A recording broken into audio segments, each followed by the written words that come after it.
Hi guys! Sabado na naman ngayon. So ito, nag-request na naman sila ng uulamin namin ngayong tanghalian. At ito nga ang batang to nag-iihaw habang nagagawa ang mag-ama. Nag-request sila ngayon ng inihaw na manok. Yung parang samang inasal daw pero sana magustuhan nila to.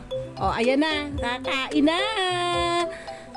Finokus namin yung video na to sa batang to kasi minsan lang to kumain ng ganito. Nagustuhan niya yung binabad kong manok. At sobrang dami nga niya nakain. Yun nakatas pang paa. More kanin pa, mami. At ayan, nag-cook pa nga. Diyos ko. Huwag na kayo magtaka kung paglaki nito kasing laki ko rin to.